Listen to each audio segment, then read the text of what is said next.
नाज़रीन, ये जंग अमेरिकी हेजमनी को मुकम्मल तौर पर चैलेंज कर रही है और अब अमेरिका उस डिक्लाइनिंग हेजमनी को दोबारा से रिस्टोर करने के लिए ग्राउंड अटैक की तरफ जा रहा है। मजीद जो इंडिकेटर्स हैं वो इसी हवाले से नजर आ रहे हैं। अमेरिका की जो स्पेशल टीम्स हैं, उनकी नेवी है, उनकी बाकी जो कन्वेंशनल इन्फेंट्री है वो यहाँ पर पहुंच रही है। उसको अक्रॉस द रीजन जो है वो डिप्लॉयमेंट की खबरें सामने आ रही हैं। लेकिन ये जो ग्राउंड अटैक है ये जंग को एस्केलेट तो करेगा, मामलात को खराब तो करेगा, लेकिन इससे अमेरिकन हेजेमनी दोबारा रिस्टोर किसी सूरत नहीं हो सकती है। अब देखिए कि ये जो ग्राउंड अटैक है ये इस जंग के शुरू में कोई प्लान नहीं था।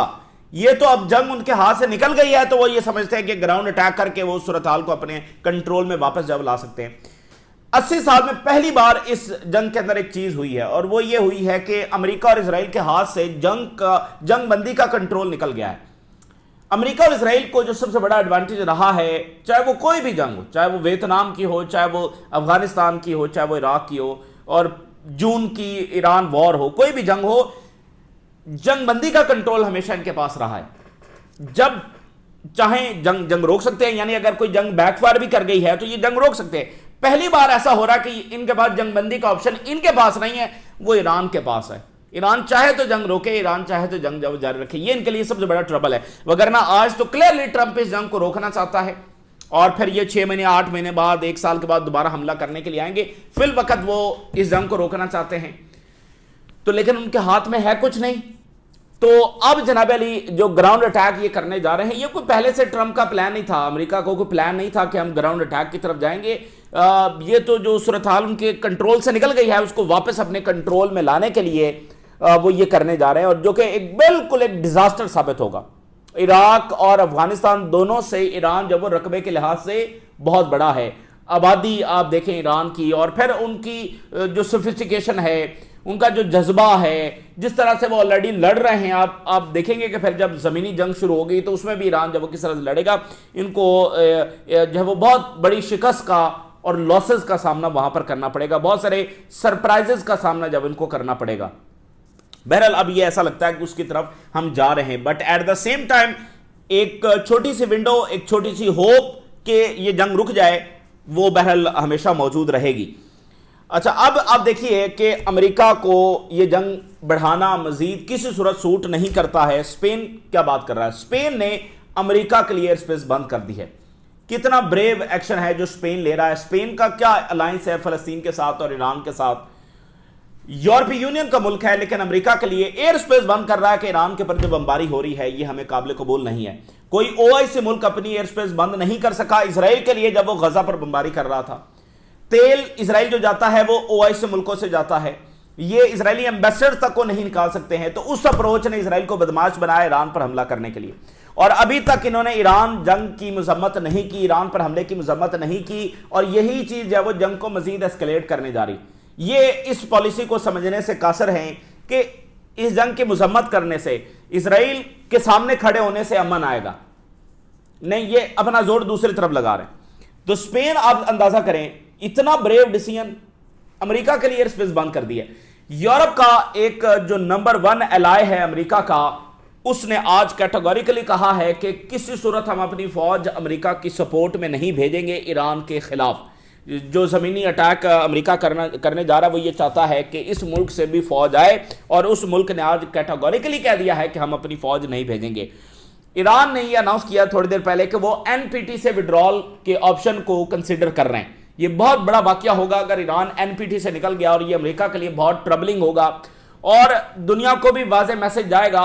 और जो एक 80 साल जो न्यूक्लियर सिक्योरिटी का फ्रेमवर्क था वो भी समझने इसके साथ जब वो कोलैप्स हो चुका है, क्योंकि इसराइल जो कि एनपीटी का मेंबर नहीं है वो उल्टा अटैक कर रहा है, और जो एनपीटी का मेंबर है उसको कोई प्रोटेक्शन जब वो हासिल नहीं है।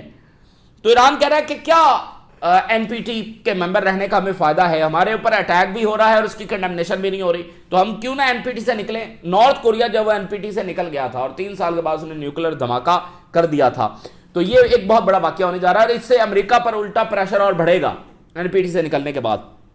तो यानी ईरान और स्ट्रॉन्ग अंदाज में अपना स्टांस ले रहा है। यूई की जो पाइपलाइन है उसके ऊपर अटैक हुआ है। यूई जो है वो बाईपास कर रहा था ऑयल को स्ट्रेट हॉर्मज से, तो वहां पर ईरान की जानब से अटैक किया गया। तो ये कशीदगी साथ साथ जब जारी है। इसराइल के पास इस वक्त जो सबसे बड़ा कार्ड है वो यही है कि ये ओआईसी मुल्क आपस में जो लड़ पड़े, गल्फ और ईरान आपस में लड़ पड़े। ये जो ट्रंप को बहुत ज्यादा गुस्सा है और लिंडसे ग्राहम को बहुत ज्यादा गुस्सा है एमबीएस के ऊपर, उसकी एक वजह यह भी है कि एमबीएस ने अभी तक ईरान पर हमले की कोई हामी नहीं भरी है। अच्छा, ऑयल जो है वो 120 को टच कर रहा है, ठीक है ना। ऑयल 120 को टच करना शुरू हो गया है और अचानक से फिर कुछ देर पहले ट्रंप ने एक स्टेटमेंट यह भी जारी कर दिया है कि हम ईरान के साथ निगोशिएशन करेंगे, हमारे स्पीकर के साथ राब्ते हैं ईरान में। पहली बार ईरान के अंदर किसी शख्स का नाम ट्रंप ने लिया है कि इस बंदे से हमारी बात हो रही है।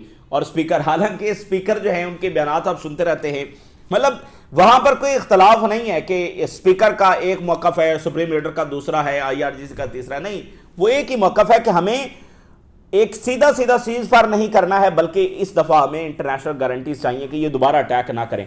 तो ये चूंकि ऑयल प्राइसेस ऊपर जा रही हैं, ट्रंप की तमाम तरह मैन्यूवरिंग के बावजूद, एक्सप्लॉयटेशन के बावजूद, मैनिपुलेशन के बावजूद ऑयल प्राइसेस ऊपर जा रही हैं।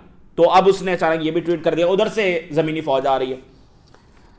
सबसे पहले तो आप जरा ये देखें ना कि दुनिया में क्राइसिस किस दर्जे के ऊपर जा रहा है, जब ये जमीनी अटैक करने जा रहे हैं और जंग रुकने नहीं जा रही, और जैसे टर्की के इंटेलिजेंस चीफ कह रहे हैं कि ग्लोबल क्राइसिस आ रहा है। तो आप जरा देखिए, एल्यूमिनियम की जो प्राइसेस हैं वो 6% ऊपर चली गई हैं। ईरान में अटैक हुआ, ईरान ने जवाब में यूएई और कुवैत के अंदर अटैक किया, बहरीन के अंदर अटैक किया। खासकर यूएई जो है वो 5th लार्जेस्ट प्रोड्यूसर है, वहां पर जो कंपनीज है। तो एल्यूमिनियम की प्राइसेस अचानक 6% ऊपर चली गई हैं। आप जरा अंदाजा करें, यानी एक एक चीज, गंदम, फल, फर्टिलाइजर और एल्यूमिनियम, मेडिसन, एक एक चीज की शॉर्टेज भी हो रही है, फूड क्राइसिस भी पैदा हो रहा है, और साथ साथ उसकी जो प्राइसेस हैं वो भी बढ़ रही हैं। 6% से मुराद ये है कि फिर बहुत अच्छा खासा इजाफा हो गया। ये तो 0.01% में भी बढ़े तो फर्क पड़ता है, 1% भी बढ़े तो फर्क पड़ता है, ये 6% सीधा इजाफा हो गया। जो यूएई के अंदर एल्यूमिनियम जो फैक्ट्रीज हैं जिनको निशाना बनाया गया, it is the world 5th largest aluminium producer, ठीक है ना। यहां पर जो फैक्ट्रीज हैं वो बहुत ज्यादा प्रोड्यूस कर रही हैं। फिर आज जो रिपोर्ट सामने आई है कि एशिया में तेजी के साथ, एशियन कंट्रीज में ऑयल तेजी के साथ लो हो रहा है, उनके जो स्टॉक पाइल हैं वो तेजी के साथ कम हो रहे हैं।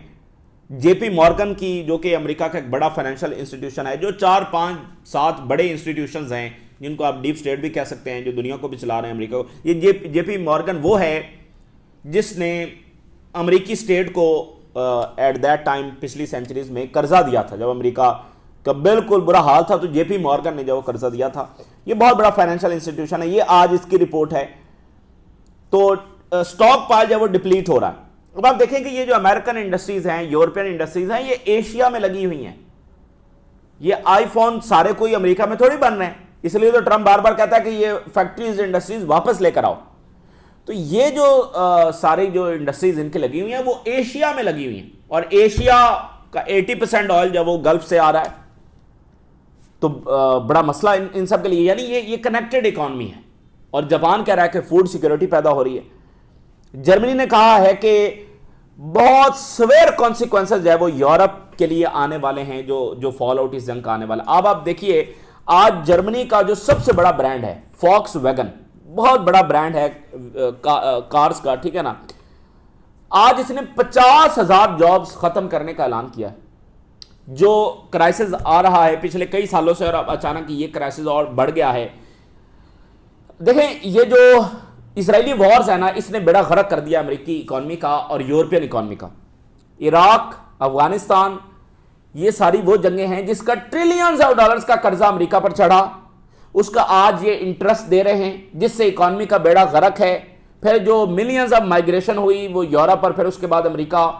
ये सारे क्राइसिस मेनली इन जंगों के हैं। अगर ये जंगें ना होती तो ना इन पर इतना कर्जा होता, ना सोसाइटी के अंदर ये मसाइल पैदा होते कि माइग्रेशन हो रही है और पूरी सोसाइटी का नक्शा बदल गया है, और ऊपर से इकोनॉमिक बर्डन आ रहा है, मिलियंस एंड मिलियंस ऑफ लोग आ रहे हैं।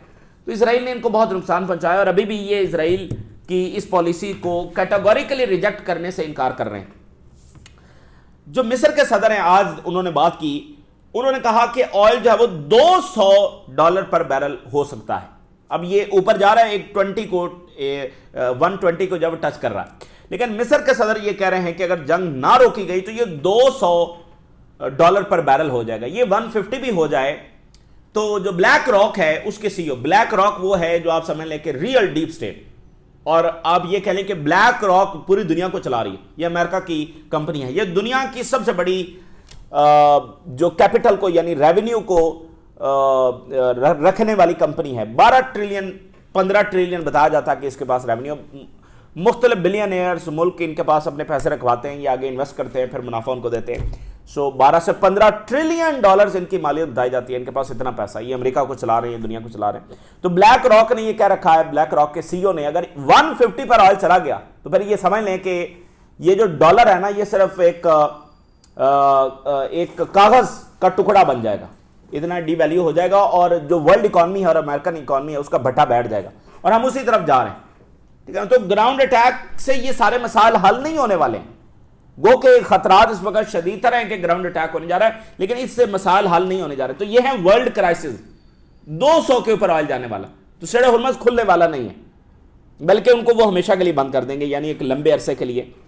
तो मीनवाइल अब खबर यह है कि 100 of US special operation forces, navy की जो स्पेशल टीम्स हैं, आर्मी रेंजर्स हैं, ये through out the middle east जब डिप्लॉय की जा रही हैं सीबीएस न्यूज़ के मुताबिक। तो वो बहरहाल एक ऐसे इंडिकेटर्स हैं कि वो ज़मीनी अटैक जब वो करने जा रहे हैं, क्योंकि बमबारी कर करके उनको कुछ अचीव हो नहीं रहा, और ज़ाहिर है होगा इससे भी नहीं। लेकिन Spain shuts airspace to US military planes citing aggression on Iran. मतलब ये ओआईसी की जो लीडरशिप है वो इस बयान को देखे और फिर अपने कंडक्ट पर भी गौर करे। पहले फ़लस्तीनियों के साथ जो होता रहा, इतनी बुज़दिली दिखाई गई है, इतनी बुज़दिली दिखाई गई है, इतनी खामोशी दिखाई गई है जिसकी कोई मिसाल नहीं मिलती, और ये इंतहाई अफसोसनाक था, शर्मनाक था। और कोई ऐसी बात नहीं, इजराइल कोई ऐसा तगड़ा नहीं था, इजराइल कोई ऐसा ताकतवर नहीं था, वो बेरहम है, वो सिर्फ औरतों और बच्चों पर जुल्म ढा सकता है। अगर ये थोड़ी सी करेज दिखाते, इजराइल कभी ये जुल्म वहां पर नहीं कर सकता था। और अगेन इनकी खामोशी का नतीजा अमन नहीं निकला, ये बात आज भी इनको समझ नहीं आई। तो ये पढ़ें, स्पेन का बयान अपने सामने रख लें और जरा सोचें, को निगल नहीं जाएगा इसराइल इनको। अगर ये नेतन्याहू का नाम अपनी जुबानों पर ले आएंगे तो कुछ हो नहीं जाएगा। अगर ये इलामिया जारी कर देंगे जिसकी कोई अहमियत नहीं है, वो इलामिया भी ये जारी करने से कासर है, तो इसराइल को तो रास्ता मिल रहा है। यही फिर वो देखेगा कि यही रास्ता है कि ये आपस में भी इकट्ठे ही नहीं है, ये उल्टा ईरान को कंडेम कर रहे हैं, तो हम क्यों ना ईरान पर और जंग को लंबा खींचे। कहीं ना कहीं तो ये आपस में लड़ेंगे। जब ये पोजीशन ले लेते तो अमेरिका और इसराइल को भी एक मैसेज चला जाता कि नहीं, हमने पीछे हटना। अच्छा, अब जरा देखिए इटली के जो डिफेंस मिनिस्टर हैं वो क्या कह रहे हैं। We do not support this war, हम इस जंग को कतई सपोर्ट नहीं करते। किसी ने हमसे हमारी ओपिनियन पूछी नहीं इस जंग को शुरू करने से पहले। और उन्होंने कहा कि जो वॉर्स का ड्यूरेशन है ये ताकतवर की ताकत पर डिपेंड नहीं करता है, बल्कि ये वीकर की रेजिस्टेंस पर डिपेंड करता है। ये वो बता रहे हैं अमेरिका को और इसराइल को कि ये फतूर अपने जहन से निकाल दो कि तुम इतने ताकतवर हो, तुम लपेट लोगे ईरान को। नहीं, ये डिपेंड करता है वीकर कितनी देर रेजिस्ट कर सकता है, और ईरान तो फिर आप छोड़ देंगे वो कब तक रेजिस्ट कर सकता है। वियतनाम से भी इसका रकबा ईरान का बढ़ा है, ये बात जहन में रखें। वियतनाम से, अफगानिस्तान से, इराक से, तीनों जगहों पर अमेरिका को शिकस्त हो चुकी है। तो Iran is a larger area than Ukraine, Ukraine से भी इसका एरिया बड़ा है, पॉपुलेशन उससे बड़ी है, and possess a history spanning thousands of years. ये तबाचा मारा इटली के डिफेंस मिनिस्टर ने। उन्होंने कहा कि तुम ईरान को फतह करने जा रहे हो जिसका रकबा यूक्रेन से भी बड़ा है, बाकी मालिक से भी बड़ा है, जिसकी पॉपुलेशन उनसे कई गुना बड़ी है, और जिसकी थाउजेंड्स ऑफ ईयर्स की हिस्ट्री है। कई हमलावर ईरान पर आए हैं और ईरान ने हमेशा उनको पिछाड़ा है। तो तुम्हारे साथ भी वही होगा। ये भूल जाओ कि तुम ईरान को जब फतह कर सकते हो, और कतर भी यही बात कर रहा है। उधर बर्तानिया के प्राइम मिनिस्टर क्या कह रहे हैं। स्टारमर सेज कि UK will not dragged into Iran war, और यूके में लोगों ने पेट्रोल स्टॉक करना शुरू कर दिया है। तो प्राइम मिनिस्टर ने कहा कि पेट्रोल जब स्टॉक ना करें तो वो चीजों को जरा कूल डाउन करने की कोशिश कर रहे हैं। Starmer insist UK will not be dragged into war, highlights के his willingness to resist Trump call for more help. कि कोई ट्रंप की जो हेल्प की डिमांड है उसको पूरा नहीं किया जाएगा। I will always make decision in national interest, national interest में फैसले किए जाएंगे और हम इस बात को यकीनी बनाएंगे कि हम मिडिल ईस्ट की इस जंग में ड्रैग ना हो जाएं। और हम तो काम कर रहे हैं अपने लोगों का लाइफ स्टैंडर्ड प्रोटेक्ट करने के लिए। ये जो लाइफ स्टैंडर्ड है ना, ये जो लिविंग स्टैंडर्ड है, ये समझ लें कि वेस्टर्न यूरोपियंस, अमेरिकन, ये उनके लिए सबसे बड़ा मसला है। जो ही उनका लाइफ स्टैंडर्ड जब मुतासर होना शुरू होगा तो फिर मसाइल पैदा होंगे। और ये हो रहा है अमेरिका में, cost of living, transportation cost, ये इसी के ऊपर तो सारे इलेक्शंस हो रहे हैं। यूरोप के अंदर भी यही सूरत हाल है। तो बरतानिया के प्राइम मिनिस्टर कह रहे हैं कि हमारी जो टॉप प्रायोरिटी है वो अपने लोगों के लिविंग स्टैंडर्ड को प्रोटेक्ट करना है। So pride in our communities and we hope of a country that is better for our children. एक ऐसा मुल्क जो हमारे बच्चों के लिए बेहतर हो, हम तो वो मुल्क बनाएंगे, हम मजीद जंगों में नहीं जाएंगे। ये इराक की जंग में बरतानिया आया था और कुछ भी हासिल नहीं किया। तो अब एक बार फिर अमेरिका आ रहा है और वो बरतानिया से भी कह रहा है कि जंग में आओ, तो बरतानिया कह रहा है कि हम नहीं आएंगे, या ना हमारी जंग है ना। असल बात ये देखें, अगेन अभी तक किसी ने इस जंग की मोरालिटी और लीगैलिटी और लिजिटिमेसी को चैलेंज नहीं किया है। किसी ने ये नहीं कहा कि ये जुल्म हो रहा है, ये एग्रेशन है, सिवाय स्पेन के। वो सिर्फ ये बात कर रहे हैं कि हमारा नुकसान है। अगर इनका नुकसान ना होता तो इनको कोई फर्क नहीं पड़ता वहां पर कितने लोग मारे जा रहे हैं, कितने मुल्कों को वहां पर डिस्ट्रॉय किया जा रहा है। तो असल मसला यह है कि जो जवाब ईरान दे रहा है उससे इनको मसला है, और इनको पता है कि वहां पर हम शिकस्त भी खा सकते हैं। अमेरिका खा रहा है तो हम क्या करेंगे वहां पर जाकर। आज अमीर कतर और जॉर्डन के जो किंग हैं वो सऊदी अरेबिया पहुंचे हुए हैं और एमबीएस के साथ उनकी मुलाकात हुई है। जो कुदस फोर्स है जिसके सरबराह कासिम सुलेमानी थे, उसके बाद इस्माइल कानी तब से सरबराह हैं, जो अचानक गायब हो जाते हैं, जिनको मोसाद का एजेंट भी कहा जाता है। अच्छा, वो गायब हो जाते हैं, अचानक फिर सामने आ जाते हैं। आज उन्होंने बयान दिया है कि America and Israel must get used to the new order in the reason.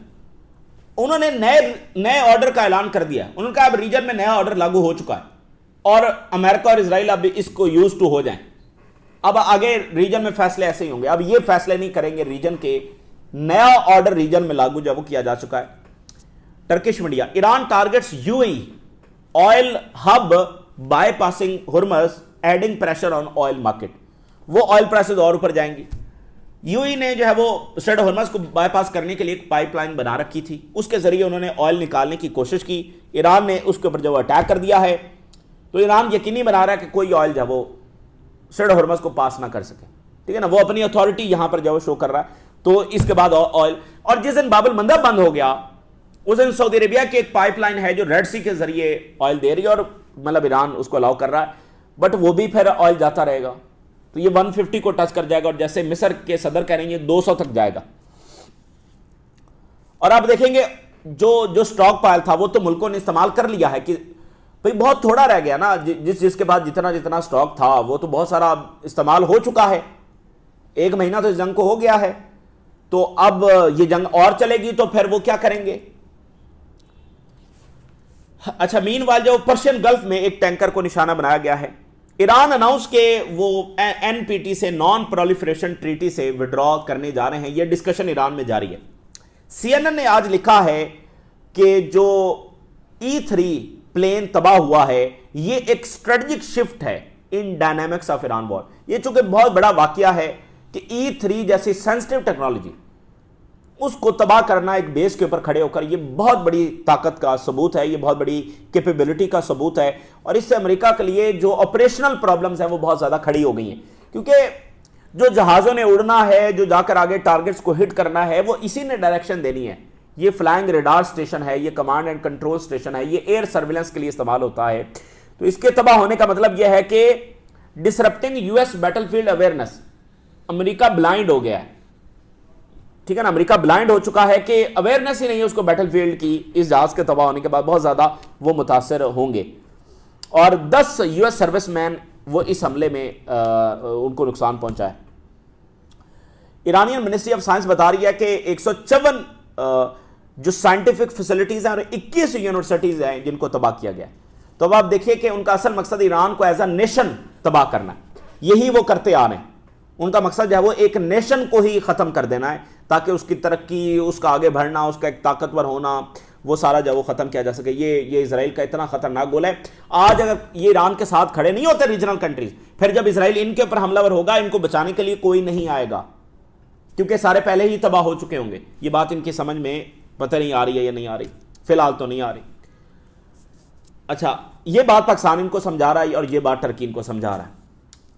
अच्छा, ईरान ने डिनाई किया कि कुवैत के जो डीसैलिनेशन प्लांट के ऊपर अटैक हुआ ये इजराइल ने किया। ये बहुत बड़ा वाकया, ये बहुत बड़ी बात है कि वो इतना सेंसिटिव फॉल्स फ्लैग ऑपरेशन कर रहे हैं, यानी इसका मतलब उनके पास आखिरी कार्ड यही बचा कि इनको आपस में लड़वा दो। तो ये बहुत बड़ा वाकया है कि डीसैलिनेशन प्लांट के ऊपर अटैक हुआ है और कुवैत की प्रोटेक्शन की जिम्मेदारी अमेरिका की है, और कुवैत पर अटैक कौन कर रहा है? इजराइल। अच्छा, अब इसी दरमियान जो है वो इजराइल ने एक बार फिर कैस्पियन सी के करीब जाकर जो अटैक किया, ये फिर रशिया को उन्होंने समझ लेके तंग किया। और इजरायली जो सेंट्रल बैंक का गवर्नर है वो ये कह रहा है कि एंड ऑफ द अप्रैल तक कहीं जंग जाकर रुकेगी। एंड अगेन ये भी बस एक एस्टिमेशन है, और जमीनी जंग छिड़ गई तो फिर पता नहीं क्या से क्या हो जाएगा। अचानक जो लिंडसे ग्राहम है, ठीक है ना, लिंडसे ग्राहम जैसा कोई करैक्टर तो ज़ाहिर दुनिया में हो नहीं सकता। सो नेतन्याहू और ये एक ही करैक्टर है। तो लिंडसे ग्राहम जो है, इसको अचानक डिप्लोमेसी याद आ गई। ये अजब वाकया वहां पर हो रहा है। लिंडसे ग्राहम को अचानक डिप्लोमेसी याद आ गई है। इसने इससे पहले ये ट्वीट किया कि निगोशिएशन करनी चाहिए हमें ईरान से। अब आप जरा अंदाजा करें। और दी हिल ने जो रिपोर्ट जारी की है उसमें उन्होंने बताया है कि ये लिंडसे ग्राहम को हुआ क्या है। बड़ी इंपॉर्टेंट बात है। उन्होंने कहा कि जो रिपब्लिकन पार्टी है वो उसने आड़े हाथों लिया है लिंडसे ग्राहम को, और इसकी खूब जो है वो उन्होंने इसको लिताड़ा है और इसको कहा खबरदार अगर तुमने अब ये हिमायत की कि ईरान की जंग को बढ़ाना है और वहां पर जमीनी फौज भेजनी है, तुम पार्टी से फारिग हो। Graham view on Iran war come under attack from Republicans. देखिए, इस वक्त रिपब्लिकन पार्टी बहुत प्रेशर में है कि आगे मिड टर्म इलेक्शन में वो हार सकते हैं। तो ये चूंकि बहुत बड़ा हॉकिश है, तो रिपब्लिकन पार्टी ने इसको आड़े हाथों ले लिया है कि खबरदार अगर तुमने जंग की हिमायत की और कहा कि फौजी भेजो। लॉन्ग टाइम वॉर हॉक, लंबे अरसे से जंगों का हिमायती है और ट्रंप का close ally, drawn sharp criticism in recent weeks from fellow Republicans. इसके जो साथी रिपब्लिकन सेनेटर्स हैं वो शदीद तनकीद कर रहे हैं क्योंकि ये कह रहा है कि फौजें मजीद भेजनी चाहिए। तो उन्होंने कहा बहुत सख्ती से उन्होंने, तो ये अचानक डिप्लोमेसी की तरफ आ गए। ये बहुत बड़ा वाकया है कि रिपब्लिकन पार्टी खुद अंडर प्रेशर है और वो अपने लोगों को कह रही है खबरदार अगर किसी ने जंग की हिमायत की। क्यूबा ने ताज़ियत की है जो लेबनान के अंदर जर्नलिस्ट शहीद हुए हैं, और रशिया के ऑयल टैंकर जब वो क्यूबा पहुंचे हैं। उधर ताइवान की जो अपोजिशन लीडर है वो चाइना जा रही है। ये भी एक बड़ा वाकया होगा। चाइना का मास्टर स्ट्रोक और उनकी स्ट्रेटजी ये है कि ताइवान बस उनकी झोली में आगे रहे। और आखिरी बात, ईरान ने कहा था इस जंग से पहले, ये जंग हम ऐसे लड़ेंगे कि ताइवान चाइना की झोली में आगे रहेगा, यानी हम बैलेंस ऑफ पावर को इतना बदल देंगे कि यूक्रेन रशिया के हाथ में और ताइवान चाइना के हाथ में होगा। हम इस तरह से बैलेंस ऑफ पावर को बदल देंगे, इस तरह से वर्ल्ड ऑर्डर को हम बदल देंगे। और कल फाइनेंशियल टाइम ने यह सुर्खी लगाई कि इस जंग के बाद चाइना का जो सुपर पावर स्टेटस है वो बढ़ेगा, वो बढ़ रहा है और बढ़ता चला जाएगा जितना अमेरिका जंग में ड्रैग होगा।